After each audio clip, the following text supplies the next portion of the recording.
lahat. Magandang umaga. Pagpalain po kayo lahat. Amen. Praise God. Palakpahan niya po namin. Dapat ng Diyos sa pamumulitan. Hallelujah. Ngayon po, tayo po ay tatalakay sa isa pong pinaka sa lahat po ng peace po na nararapat ng lahat ng mga lalaki at buong Israel ay sama-sama nahaharap sa harapan ng Diyos. Ito po ang pinaka garo at interesting sa lahat ng mga piyesta. Ito po yung Feast of Tabernacle. Sino po ba nakasimangot dyan? Pesta yan, ha? Bawal ang nakasimangot. Ha? Sa harapan ni Lord, bawal ang nakasimangot. Gusto niya, presentable. Ang ating pong tema, tingnan po natin, para po mapasok agad sa inyong isipan. Ito yung ating tema, Jesus and the Church in the Feast of Tabernacle. Siguro po, hindi sa inyong pamilya kung ano ba yung piyesta ng tabernakulo. O kaya yung piyesta ng tent, piyesta ng sukot na tinatawag nila. Mamaya ay magiging malinaw po sa inyong mga pamilya. So, ang ating pong tema ay reflection ng Panginoong Jesus at ng Iglesia patungkol po dito sa tinatawag na Feast of Tabernacle na ginagawa taon-taon ng mga Israelita sapagkat ipinahayag, inutos ng Diyos sa mga Israelita at sa lahat ng henerasyon ng mga ito taon-taon. Sige po, next slide. What makes it interesting? Kasi nga kanina, hindi tayo pamilya. Ano ba talaga yung Feast of Tabernacle? Unang-una, para magkaroon kayo ng interest tungkol sa bagay na ito. Bakit sila nagpipiesta tungkol sa ganitong panahon at ganitong gawain? Bakit po ba tayo nagpipiesta? Alam niyo ba, mga dahilan? Nung mga nasa dati pa kayo, di ba may mga pangyayari o mga kaugalian kung bakit nila ginagawa ang mga bagay. What makes it interesting? Una, traditional po nila ito. Ang kanila pong mga forefathers, mga patriarchal, maging sila, ay tumira sa ganito pong structure ng paninirahan. Sino po ba yung mga nagkakamping dito? Mga Boy Scout, mga rescuer, o kaya yung mga mountain climber. Ayan po, meron po silang dala-dalang mga tent. Kung iisipin po ninyo, sila Abraham, Jacob, maging si Noah, ay tumira, sa ganitong structure. Nanahan po sila na walang mga ganito, mga pader, haligay, kundi isang ubod, isang tent, Napaka-interesting na buhay po sila sa ganung bagay. Kaya nyo bang mabuhay doon? Nang matagal na panahon. Pwede, no? Pero, kaya yung isa sa mga dahilan na siguro ay ginagawa nila ito. Kalawa, historically, alam po natin yung nangyari sa bansang Israel. Di ba? 400 years Sila po ay naalipin sa bansang Egypto. At nang dumating yung time, tinawag sila ng Panginoon sa pamamagitan ni Moses. Doon po sa ilang ng wilderness, isipin po ninyo, disyerto, mainit sa gabi, sa gabi. Isipin mo ba kayo? Mainit sa araw, malamig sa gabi. Yung po doon sila nanunuluyan. No? Kaya niyo ba yun? 40 years doon kayo titira. Sigurado, pag pipiesta nyo to, kung nangyari sa inyo yan, 40 years. Sa kabila nun, maraming mga wild na nakawala, no? Mga ahas, mga leon, at talaga naman, pag nanonood kayo ng pelikula, di ba? Sa mga disyerto, ang hirap mabuhay. Pero dahil kasama nila ang Diyos, nabuhay sila. No? Na pinagpapala ng Panginoon. Ang hindi pumalakpak, hindi umulan ng pagpapala. Umulan ng missiles, ha? Ano gusto niyo? Umulan ng missiles o umulan ng pagpapala?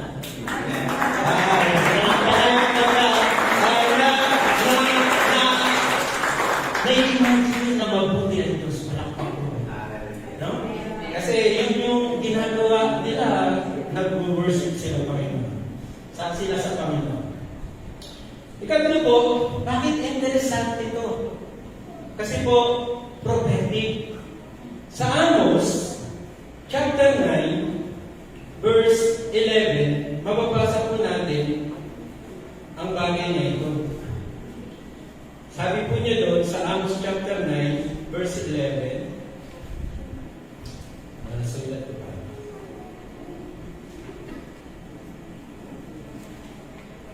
Sige po, tingnan po ninyo ang Bible natin. Amos chapter 9, verse 11. Para makita po natin prophetically, ipinahayag po ito ng Panginoon. Sabi po niya, sa Amos, nandiyan na po ba kayo? Chapter 9, verse 11. Ito po ang sinasabi. Lumabas po. Sa araw na yun, ay ibabangon ko ang tabernakulo ni David na buwal at tatakpan ko ang mga sira niyon. At ibabangon ko ang mga guho niyon at aking itatayo na gaya ng mga araw ng una. Ito po pala ay isang pangako ng Panginoong Diyos. Kung bakit sa lahat ng peace, sa lahat ng pagdiriwang, ito po yung napaka-garbo. At ito po yung bagay na kanilang pinaglalaanan at pinagtutuunan ng oras, panahon, at ng kanilang mga pinapahalagan. Biro po ninyo, prophetically. Sabi niya, sa araw na yun, tatayo ko ang tabernakulo ni David. Bakit kaya yung tabernakulo ni David?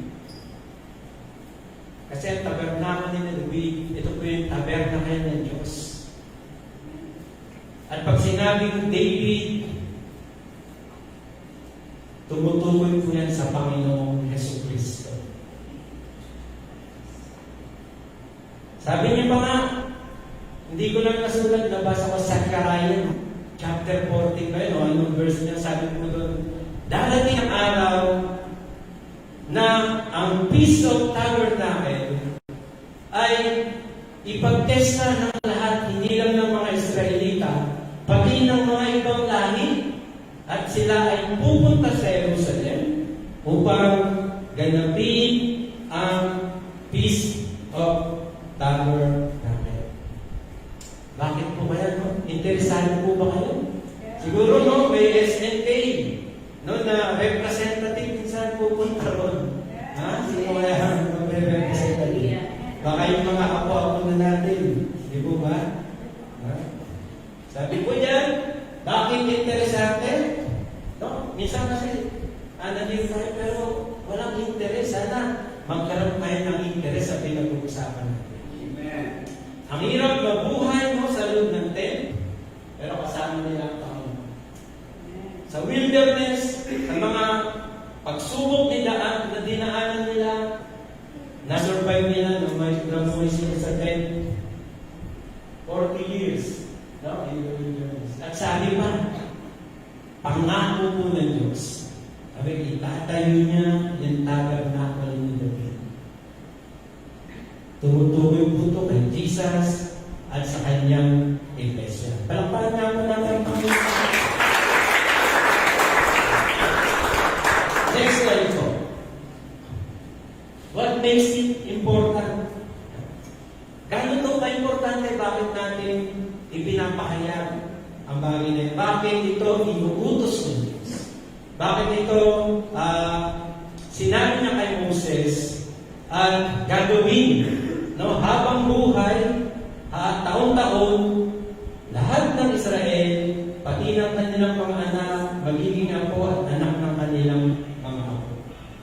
Bakit? Kasi nagre-reflect din po ito about kay Jesus. About sa pag-ibig ng Panginoon at kung paano natin siya dapat parangalan. Amen po ba? Nakikita po natin yan mamaya. Nagre-reflect din po ito about the church. Sino-sino mo ba yung mga nasa church? Nandiyan kayo. Ibig sabihin, nasa church kayo. Amen? Ibig sabihin, importante ito para sa inyo. Amen po ba? Huwag ka lang basta makinig. Dapat ma-absorb mo, ibig sabihin mo.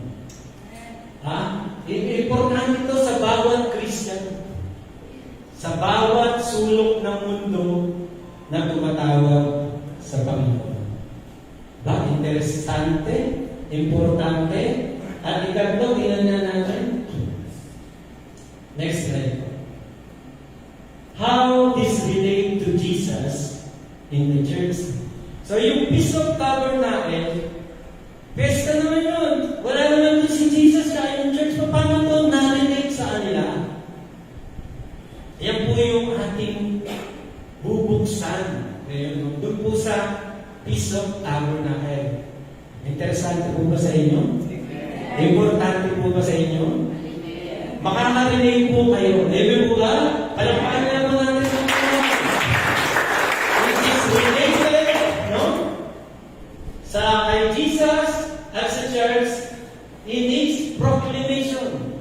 Yan, bakit nung time na yun, pinoclaim ng Panginoong Diyos yung ganong pagdiriwa? In its celebration, paano ito nakalilate? Sa kay Jesus at sa church, sa kanilang pagsiselebrate. Paano nakalilate ito sa kay Jesus at sa church sa pamamagitan ng pag-implication nito? Yan, di ba ba? No? At least nagkaroon na kayo ng interest. Amen? No? Meron na kayo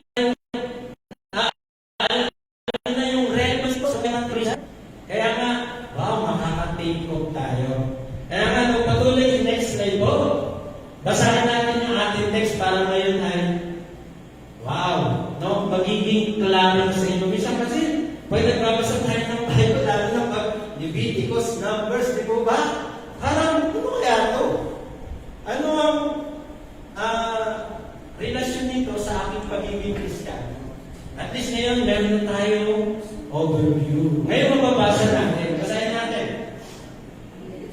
Again, the Lord spoke to Moses, saying, Speak to the sons of Israel, saying, On the 15th of this 7th month is the Feast of Booths. Ang tabernacle. For 7 days to the Lord. Ilan daw? 7 araw.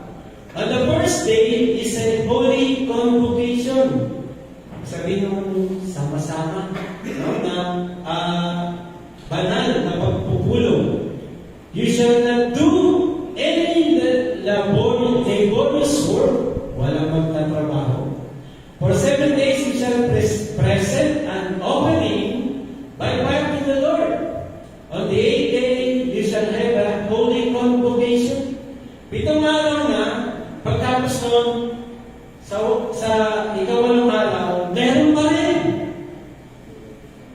nandun yung continuation, nandun yung parang walang katapusan. Infinity, ano? Sabi ko po dyan, you shall, and present offering to the Lord is an assembly. Ano ba assembly? Sana, yung picture mo, ng church. You shall not do any laborious work. Next slide. These are the appointed times of the Lord which you shall proclaim as holy convocation to present offering by fire to the Lord, burnt offering and grain offering, sacrifices and drinks offering, each day's matter on its own day, beside those of the Sabbaths of the Lord, and besides your gifts, and besides all your vow and voluntary offering, which you give to the Lord. Yeah. Next slide po. On exactly the 15th day of the 7th month, when you are gathered in the crops, yung Feast of Tabernacle, tinatawag din po siya in gathering. Kaya sabi ko dyan, when you have gathered in the crops of the land, you shall celebrate the Feast of the Lord for 7 days, with the rest on the first day, and the rest on the 8th day. Linggo, pagtapos na, linggo na naman, no? Sabat. Sabado sa kanila. Now on the first day, you shall take for yourselves the foliage of your beautiful trees, palm branches, and branches of trees, with thick branches and willows of the brook.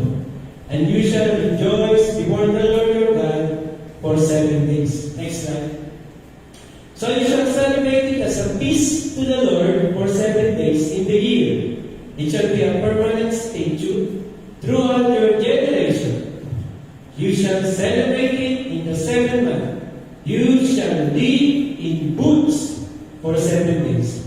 All the native born in Israel shall live in booths, so that your generations may know that I have the sons of Israel live in booths when I brought them out from the land of Egypt. I am the Lord your God. Kalakpanan mo na lang mo. Yan po ang sabi ng Diyos. Pero po isa, yung Amos 9:11-15. Sabi po niya, on that day, I will raise up the fallen shelter of David and wall up its gaps. I will also raise up its ruins and rebuild it as in the days of old. Kagaya daw nung una. So that they may possess the remnant of Edom and all the nation who are called by my name. Ito po ay yung kabuuan ng Iglesia. Declares the Lord who does this. Behold, days are coming, declares the Lord, when the plowman will overtake the river, and the one who treads grapes will overtake him who sows the seed. When the mountains will drip great dews, and all the hills will come apart, I will also restore the fortunes of my people Israel, and they will rebuild the desolated cities, and live in them. They will also plant vineyards, drink their wine, and make gardens, and eat their fruit. I will also plant them on their land, and they will not be uprooted again from their land, which I have given them, says the Lord. Palakpakan namin natin ang Panginoon. Hallelujah! Mag-pray po tayo. Panginoon Diyos, mabuti ka. Maraming po salamat. Lord, wala makapag-ahayag na iyong mga salita. Wala makapagtuturo. Maliban, Panginoon Diyos, hallelujah, sa iyong iglesia, Panginoon. Kaya, Panginoon, patuloy pagpalain ang iyong iglesia. Palain na iyong salita. Palain lumago. Panginoon Diyos, patuloy na mangyari, Panginoon, na maging katawan mo, na gumaganap na iyong kalooban itong mga huling araw. Maraming po salamat, Lord, sa inyo na pinabalikan lahat ng papuri. Ipunin mo ang puso ng bawat isa. Kaya kami, Panginoon Diyos, patuloy na magkaisa, gumawa, Panginoon Diyos, sa iyong basan at pagpalain ang bunga nito. Inilin namin sa lahat ng pangalan ng Panginoong Jesus. Amen. Amen. Palakpakan naman natin tayo ulit. Praise God. Palakpakan natin ang ating outline.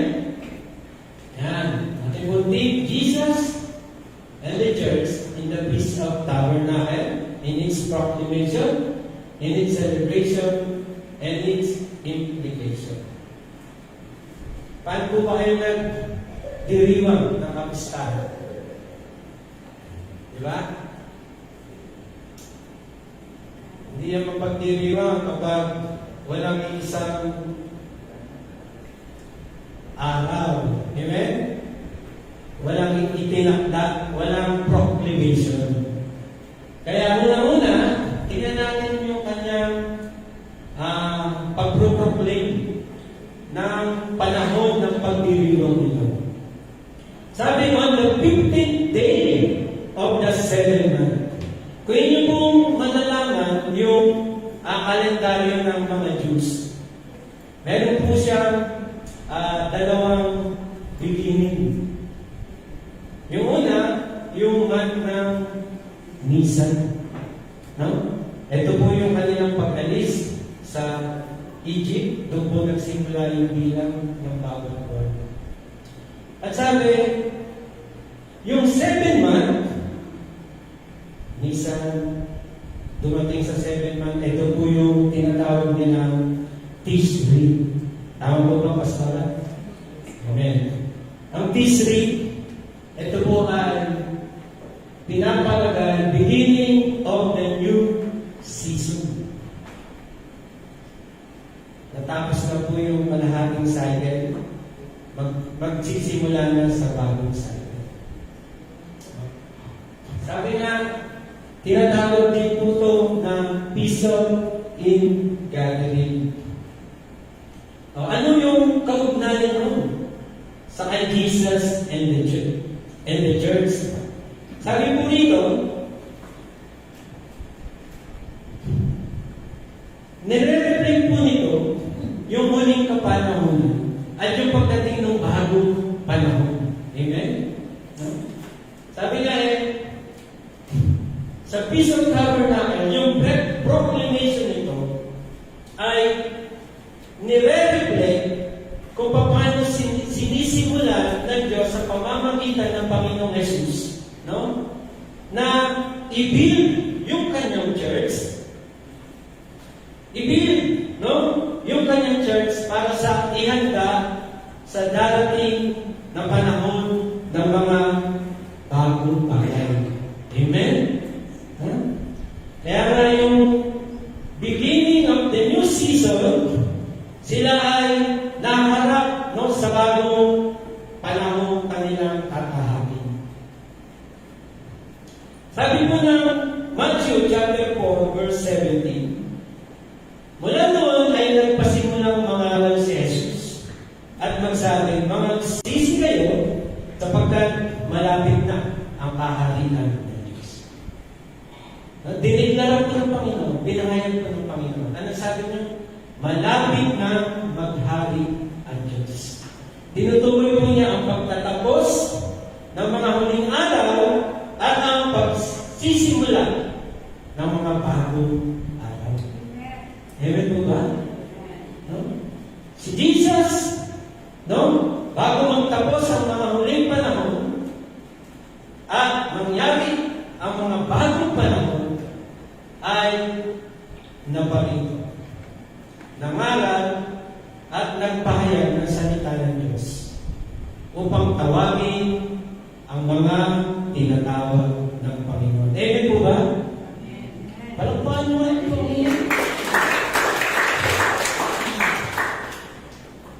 Sabi po na John chapter 1 verse 40. Basahin po, at nagkatawang tao ang Berbo at tumahan sa gitna natin at nakita namin ang kanyang kaluwalhatian gaya sa bugtong na Ama na puspos ng biyaya ng Diyos at katotohanan.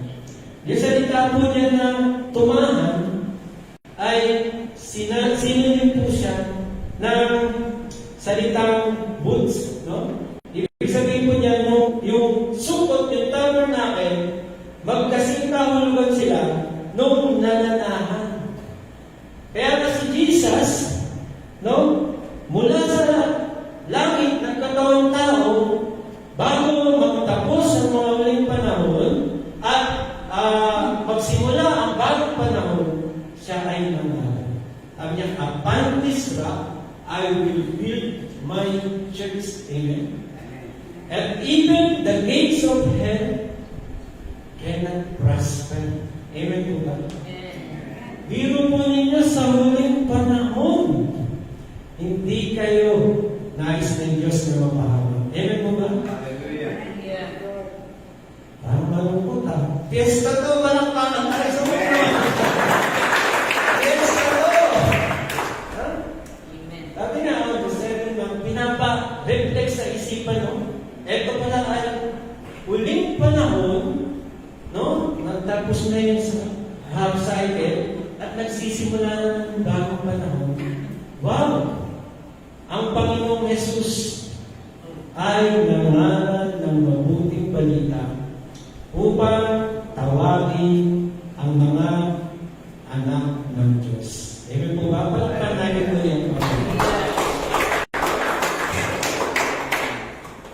Ang Feast of Tabernacle, tinatawag din po siya Feast of Ingathering. Ito po yung cycle na yun, ito na po yung huling mga pag-harvest ng mga natanim nilang mga pananim. Kaya nga, nahakot na, inaani na, wow! Isa kayo sa mga naani. Praise God! No? No? Yung gospel ng Panginoon, ito po yung dahilan. Kaya kayo napabilang sa bayan ng Diyos. Nangaral ng Panginoon at lahat, no? Ang mga sinamang pinuntas na nga din, sama po silang nag-aani. Amen. Ang Feast of Ingathering po ang tawag dito. Sabi po ng Romans, chapter 8, verse 29, tingnan po natin. Romans 8:29.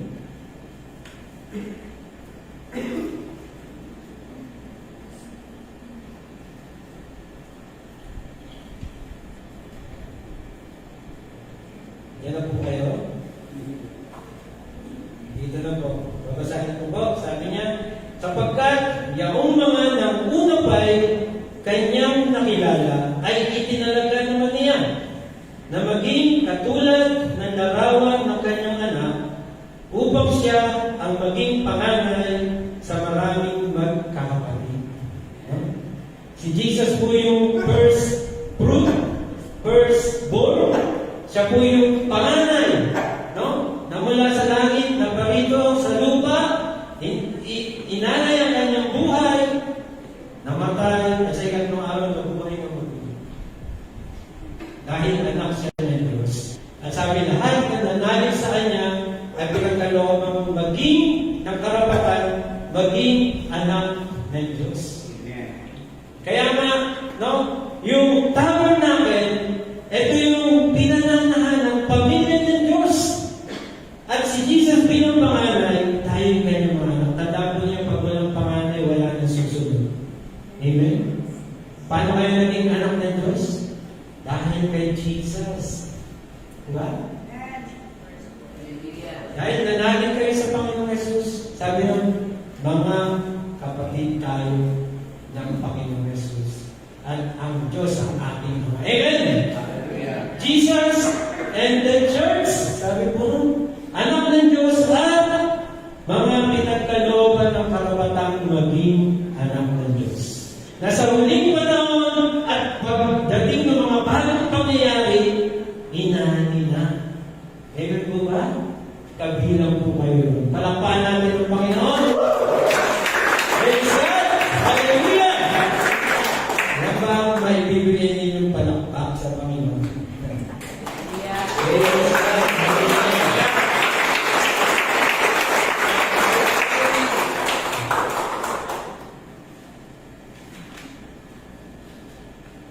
Sabi nga po, nasa huling panahon at nalalapit na pagsisimula ng bagong buhay kasama ng Diyos, tanging kay Kristo lamang makatitiyak na makakamit ang isang inaasahan na buhay kasama ang kanyang iglesia. Yun po, yung kanyang tabernacle. kung saan nananahanap ako. At sabi niya, ako ang magiging Diyos nila at sila ang aking magiging bayan. Kaya nga, tabernacle ni David, si Jesus at ang mga sumasampalataya sa Panginoon Jesus. Nasa uling panahon, sabi, ibabangon mo! Amen? Hindi kagaya ng mga nangyari na, kundi yung kagaya ng una. No, yung tabernacle ni David na natumba, na nasira, nabuta, sabi ng Diyos, ibabangon. At ito ay magiging katulad nung unang mapalong pinaghahalian ng Diyos. Ganun po ang church. Sabi niya, ganyan ang kalalagayan ng church ngayon sa pamamagitan ni Jesus. Amen? No? Sabi ni Jesus, even the gates of hell shall not prosper. Wow, secure po kayo. Amen? Secure po kayo. Nakapagdating po ako niya ng Panginoon. Yes, amen! No, bakit nag-fiesta kayo? Amen. Kung nag-fiesta sila, nag-offer sila. Sabi ng Bible, ano nag-offer namin? Giving thanks, no? Yung fruit of our lips, giving thanks, papuri sa Panginoon, no? At offering, at mga gawa, no? Na mabangong samyo sa harapan ng Panginoon. Yan ang i-offer natin. As sampahayan ni Kristo. Amen! Wow, kabilang tayo sa bayan ni Kristo. Pamilya ng Panginoon. Amen. So sa uling panahon, God proclaimed His wonderful plan in living with His people. Amen? Sa uling panahon, wow, ipinahayag din Diyos ang kanyang plano bago darating ang mga bagay ayon sa pangako ng Panginoon. Yan, dapat tayong mag-celebrate. The last days before the beginning of the new days with God forever. So, share nyo to sa iba ng mga gustong tawagin ng Panginoon kung ibig nilang mapabilang sa sambahayan ni Kristo. Amen. So, ayan po, ang dahilan kung bakit pronaklama rito. No? Nais ng Diyos na ipahayag, no? Ang kanyang kalooban. Nais ng Diyos na iparating ang kanyang kaharian at ang iglesia na kanyang pinaghaharian. Palakpakan po natin.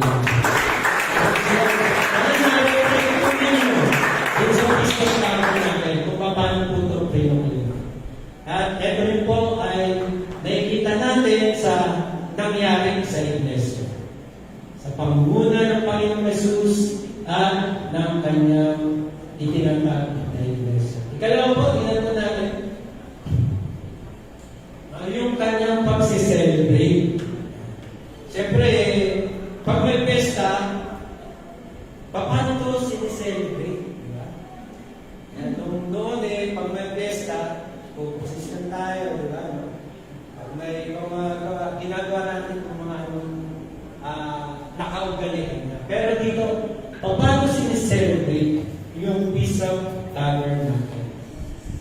Ang celebration po ng Feast of Tabernacle, ito po yung pinaka-grandest celebration.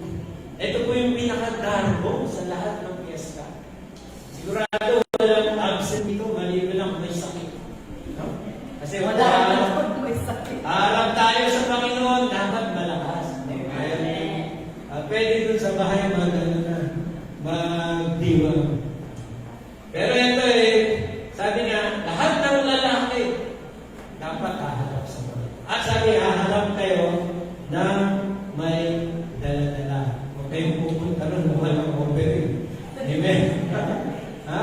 Kasi gusto ni Lord, pasalamatan siya. Bakit kanyo? Bakit may offering? Bakit may gifts? Bakit may fruits? At ito ay tuloy-tuloy, habang dumadating yung mga bilang ng araw ng piyesta na ito. Biro nyo, first day, 15, no? Ano offering nila ng mga hayop o hindi lang sa unang araw araw. Ikalimang araw, 14, yung burnt offering nila. Sa ikatlong araw, 13, 12, hanggang sa dumating sa dulo. Ang daming offering. Kaya nga nung panahon ni Solomon, bilangin nyo yung kanilang in-offering. Sobrang dami.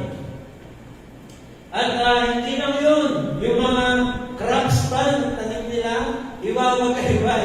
No? Lahat ng mga dala-dala nila ng naani ay bilang pagpapasalamat sa Panginoon. Bakit kaya? Kasi po, bakit ito grandiose? Sapagkat punong-puno po ng biyaya ng Diyos. Amen? Hallelujah. Dahil sa Panginoong Yesus, sinala niya ang kanyang buhay, bumuhos po ang grasya ng Panginoon. Amen? Hallelujah. Amen. Dahil sa pag-ibig ng Diyos sa mga Israelita, dahil sa kanyang pangako, dahil sa kanyang pangalan tinataglay, bumuhos po ang mayamang biyaya ng Diyos sa mga Israelita. At ganyan din po sa Iglesia. Bakit tayo nakakapag-offering? Bakit ang church ay may mga gifts, may mga fruits? Hindi lang yung mga material things, kundi yung gifts ng Holy Spirit. Amen. Fruits ng Holy Spirit, no? Na ipinagkaloob sa atin. Ang Diyos ay karapat-dapat papurihan. Amen po ba?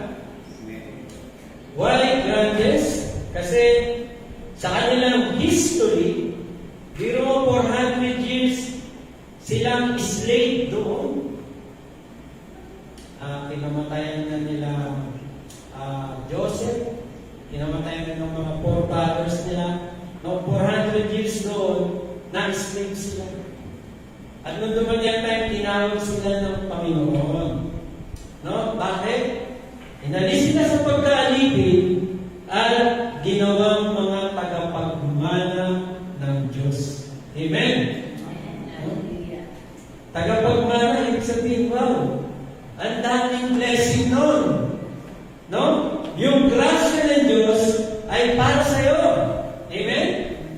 Ganyan po yung church na itinayo ng Panginoong Jesus.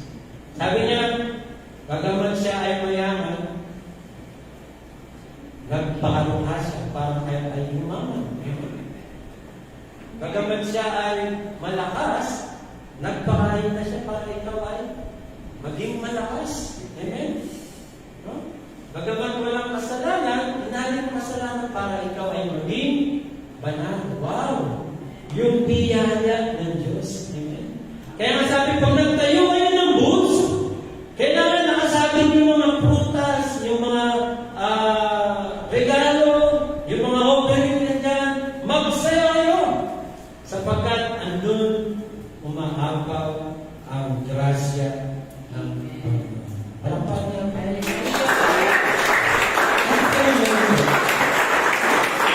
Maraming pang grasya ang Panginoon sa atin. Amen. Ito po yung picture ng church. Di ba ba? Sabi ko na sa 1 Peter, chapter 2, verse 9, sabi, dapat tayo isang lahing hinilang, isang makaharing pagkasiserdote, bansang banal, bayan pag-aari sarili ng Diyos, upang inyong ipahayag ang mga karangalan iyong tumawag sa inyo mula sa kadiliman hanggang sa kanyang kabilang-gilanas na kalunan. So yun po yung sabihin ng church. Ayun po yung disciples of the no? Ito yung bayang pinag-aarian ng Diyos, tinawag niya mula sa kanila. Grupo ng mga tinawag ng Diyos. Sama-sama assembly, di po ba? Na mga tumatawag sa Panginoong Diyos. Amen po ba? Amen. Hindi yung church na simbahan na akala natin, ito yung bumubuo ng mga mananampalataya ng Panginoon Diyos. Pag sinabing tinawag, kilala ka ng Diyos. Amen.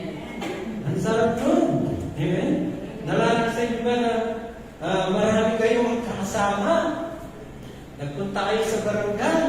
Pag tayo sa barangay, nandun pala si congressman, nandun si mayor, andun yung mga kilala sa Marikina. Tapos naglalakad ka lang, marami kayong kasama, no? Tapos nakita ka na kapitan. Pastor, halika! Pastor, halika! Bakit mo? Mayor, si Pastor Dante, kaya congressman, nasarap ng pakiramdam, amen? Ganun po ang Panginoong Jesus. Ganun po ang church. Tinawag ka, halika rito. Panginoon, Ama, malayan na siya, malinis na siya. Siya ay anak mo, siya ay tagapagmana mo. Amen? Ganun po ang church. Amen? Kaya maraming overthink, maraming kids, maraming prutas. Sapagkat umaapaw ang biyaya ng Diyos. Umuulan ang pagpapala ng Diyos. Amen?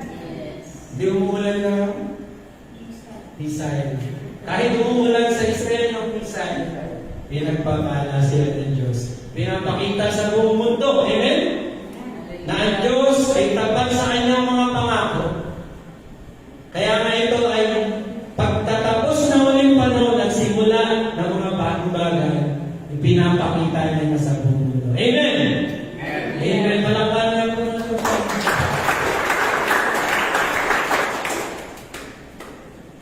Praise God.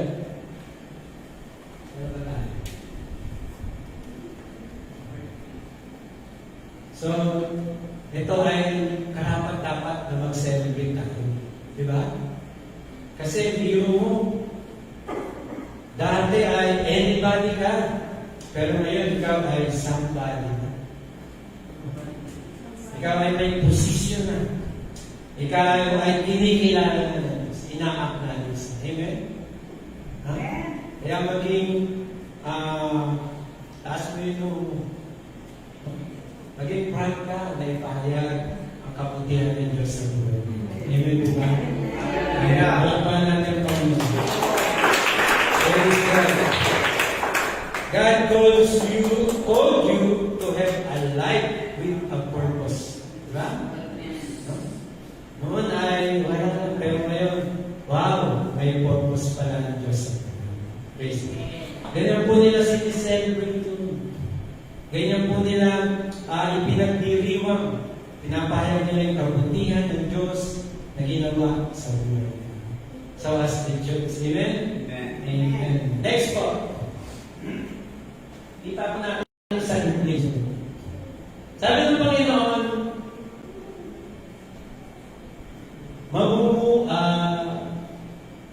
sa 7 araw, titira sila doon sa tabernacle, doon sa tent. At sabi, sa unang araw, ganito ang gagawin nila. Kukuha sila ng foliage, ito yung mga branches to, no? Foliage, branches, boughs, willows, fruits, and crops.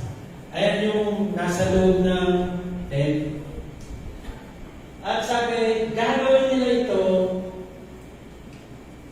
ng, ito na yung magiging gawin nila taon-taon. At sabi sa lahat ng generasyon. Ano ba yung implication nito? Yung bang, hindi man sinasabi pero nasasagap mo. No? Hindi detalyadong sinasabi pero ito yung dumadating sa'yo. No? Ano yung implication nito? Ipinapayag nito yung relationship natin sa Panginoon. Amen? Yung boots na yun, kapag nakalaggan, yung tent ng God na yun, sabi, mamumuhay ka doon. At sabi, no, yung mga branches na yun, tumutukoy sa iglesia.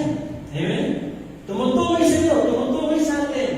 At yung mga bunga na yan, yung mga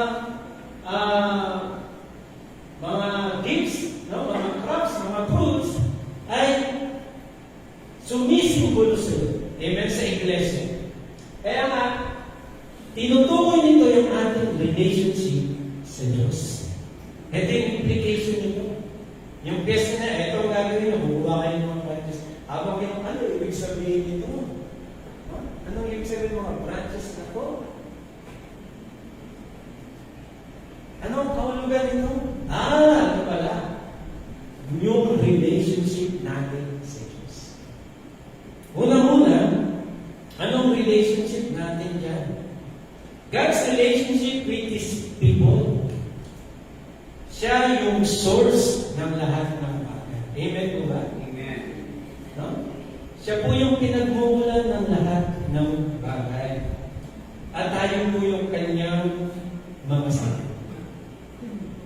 Sabi, in order to bear fruits, we must abide in Him. Amen? Gusto mo pala ng mga bunga, mga prutas, no? Mga blessing. Ano relationship yung pinapakita? Must abide in me. Amen? Saan ba sabi niya sa John chapter 15 verse 5? Ako ang puno ng ubas, kayo ang mga sanga. Ang nananatili sa akin, ako'y sa kanya, ay siyang nagbubunga ng marami. Sapagkat kung kayo'y hiwalay sa akin, wala kayong magagawa. Amen? Ito po yung relationship, no, ng church at ni Jesus. Kaya nga, yung implication ng Feast of Tabernacle, kinakamusta po yung relationship natin sa Diyos. Ano relationship natin sa Diyos? Tayo ba kagaya ng mga sama na nananatili sa Kanya? Kamusta yung ating bunga? Kamusta yung mga buhay natin? Ang Diyos ba ay napapapurihan? Ang Diyos ba ay naluluwal atin? Tingnan po ninyo yung implication nito, yung relationship. Hindi lamang po rito sa lupa. Meron po itong eternal perspective. Kaya nga sabi, perpetual station po yan. At sa lahat po ng generasyon, ibig sabihin, hindi lang dito sa lupa, kundi pang walang hanggan. Amen? No? Sinigyo niya ang pamilya mo. Amen? Sinigyo niya ang buhay mo. Sinigyo niya ang kaligtasan mo. Hindi lang dito sa lupa, kundi may eternal perspective po. Hallelujah. Praise the Lord. Kanina, nag-bless ako sa ginawa ng Lord. No? Na, mag-pray tayo. Habang nag-pray, salamat Lord. At nasinyo mo ang aming family. Amen? No? Na i-bless mo, hindi lang ang mga magulang, hindi lang mga anak, kundi kanilang mga apo at magiging anak ng mga apo. Merong eternal perspective. Diba? Yung relationship ng Diyos sa atin ay hindi niya inilalayo. Napaka-close. Amen? Sana ganun din po yung relationship natin. Kamusta po yung relationship natin sa mga? Pag may problema, putol muna ba? Iwalay muna ba? Tsaka na muna ba? Dapat pag may problema, lalong kakapit sa Panginoon. Kasi you cannot bear fruits if you did not abide in Jesus. Amen? Na kailangan manatili tayong nakakapit sa Panginoon. So, ito po yung implication naman. Relationship. Alam po ninyo, ang kaligtasan, hindi po makikita sa mga relihiyon. Amen? Papasok ka kung ano-anong relihiyon, hindi ka maliligtas po niyo. Ang gusto ng Panginoon Diyos, yung relationship mo sa akin. Gaya ng Panginoon, sabi ko ron, niwan niya ang langit, nagkatawan tayo siya. At namuhay sa piling natin. Amen? Ito yung relationship na gusto ng Panginoon. Na ikaw ay manalig, tumanggap sa Kanya at pagharian niya. Amen. Ito po yung gustong ipaabot sa atin ng Feast of Tabernacles. Hallelujah. Palakpakan na po natin.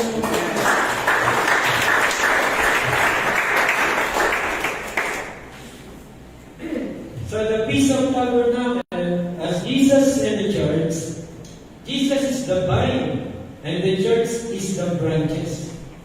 Jesus is the firstborn and we are brothers. At si Jesus, hindi lang pangako, hindi lang pangalan, kundi pag-ibig, no? At biyaya ang kanyang ibinigay sa mga hindi karapat-dapat. Amen po ba? Hindi po nagbabago sa akin ng Bible ang Diyos sa dalawang bagay, ang kanyang sumpa at ang kanyang pamangkin. Pero kay Jesus, sabi, love and grace ang hindi nagbabago. Amen po ba? No? Umaapaw. Kahit sa mga hindi karapat-dapat na tao. So napakaganda po, no? Nung pinapakitang relationship ng Diyos sa atin, ni Jesus sa atin. Sana po ganun din po tayo. Kamusta po ang relationship natin sa Panginoon? Sige po, yung conclusion natin. Sabi po, at the end of the last days and the beginning of new things, the kingdom of God will be found not in religion, but in the church built by the Lord Jesus Christ, where God reigns. Amen po ba? Ay hindi nananahan sa mga ginawa ng kamay. Amen? Pero nananahan siya sa Diyos.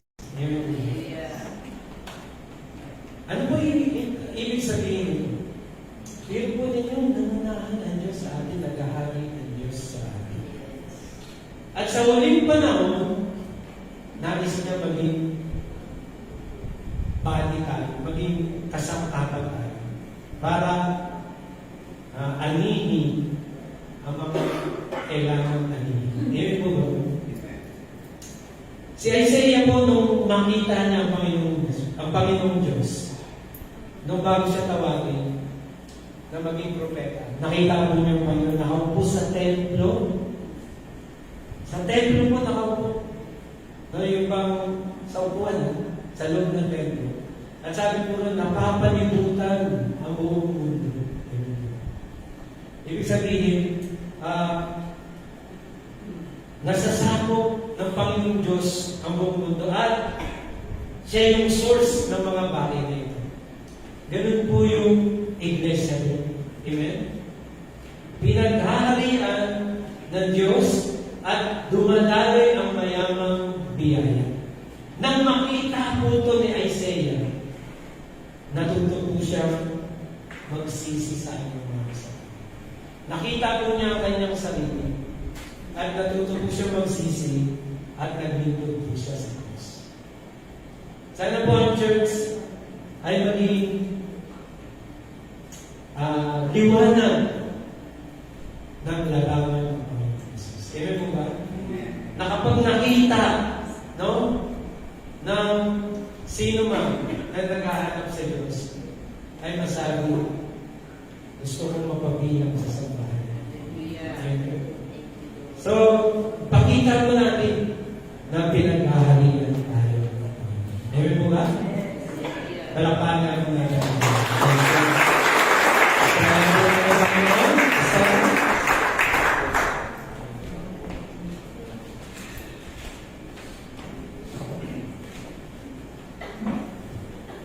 Praise the Lord.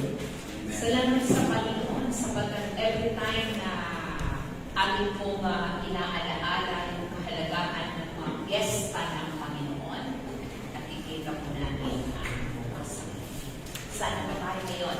Alam niyo po, siguro gusto ko lang anhan yung sinabi ni Pastor kanina. Masyado po ako na bless doon sa in-gathering So now is the time na ang Panginoon talagang tinatawag na niya ang lahat ng kanya.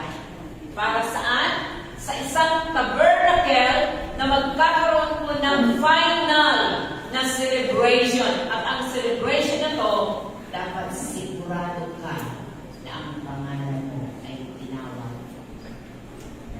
Para alin? Para sa final na celebration, makikita mo ang sarili mo, ang pamilya mo, ay tinawag ng Panginoon para sa final na feast of the Tabernacle. Excited! Alam niyo po, bawat sinasabi kanina ni Pastor, na-excite po ako. Sabagat sabi lang po niya kanina, ito po yung panahon na dumating ang Panginoon sa tinatawag na new cycle. At ang final na cycle na yon, magsisimula ang panibagong cycle. Ngayon po ay cycle ng pananawagan ng Panginoon para sa kanyang tabernacle. At kapag dumating ang panahon na yon ng final na gathering, sigurado ka ba na ang pangalan mo ay matatawag ng Panginoon? Sigurado ka ba na ang asawa mo, ang anak mo, ay kasama sa piyesta ng dulang ng tabernacle ng ating buong Panginoon? So let's work hand in hand, pray together, sama-sama po tayo sa panalangin, sama-sama tayo sa pagluhod, sama-sama po tayo na isang araw sa pagtawag ng Panginoon sa final celebration. I will see you and you will see me.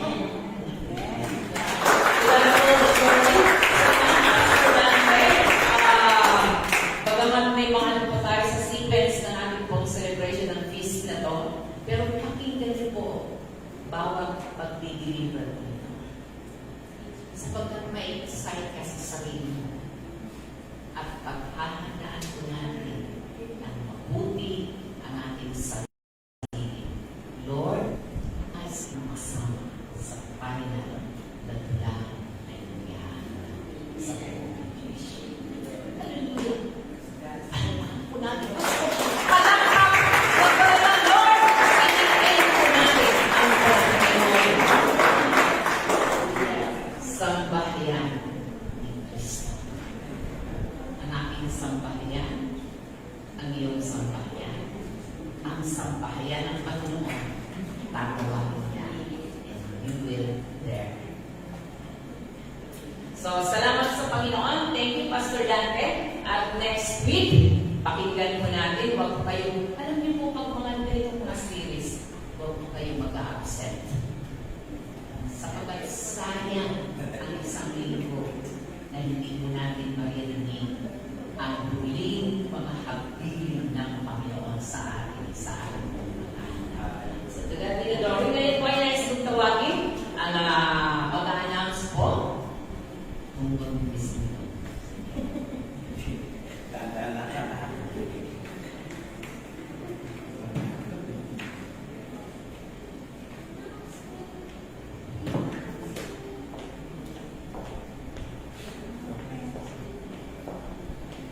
And patuloy pa rin po tayong umatin po ng ating midweek service po every Wednesday po. At 6 p.m. po via Zoom din po sa ating SNK page po. 6 p.m. po yan. Then sa ating prayer meeting every Friday naman po, ganun din po 6 p.m. via Zoom live at SNK Christian page. And then po for October 22 po, Feast of Weeks, Pentecost, Pastora Emma City po ang speaker and worship leader naman po si Brother Road City. October 29 po, Day of Atonement, Pastor Hazel po ang speaker at ang worship leader po ako. And salamat po sa mga nag-ushers kanina. For October 22 po, Brother Ryan Olanio, Sister Angelo Kalima, and Brother CJ Flores. For October 29 po, Sister Vina, Sister Merly Camu, Brother Egoy Aquino po. Yan po sa offering verse naman po, next week po, Sister Angelo Kalima. Next po. Yan po, prayer for the sick every first Sunday of the month. Sama-sama po tayo mag-prayer fasting po.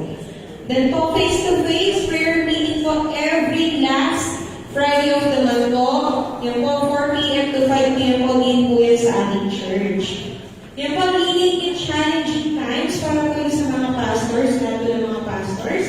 Sa January 25 po to 23 to 25, 2024 po. Ang venue po din sa CDC, Tagaytay City po. Yan po.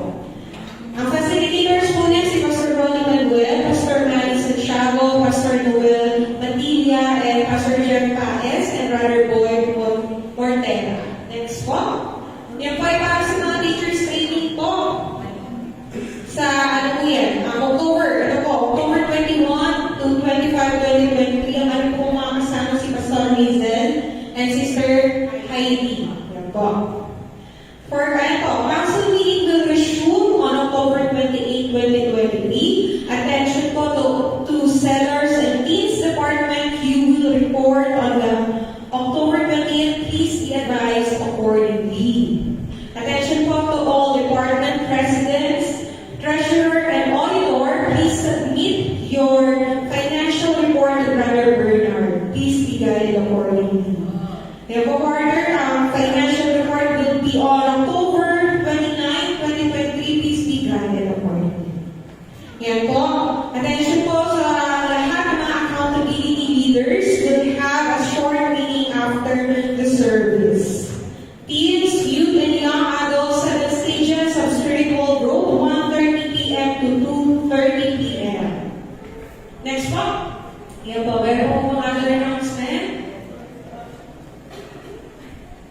Sa YC po. May ba? 7 p.m. at Hazel? Okay. Sige po. Wala na po tayo dito ngayon. Hinihilingan ko po sa ating pagwawakas na panalangin si Ninang Vicky. Sa ating benediction po, Pastor Alito Ayala.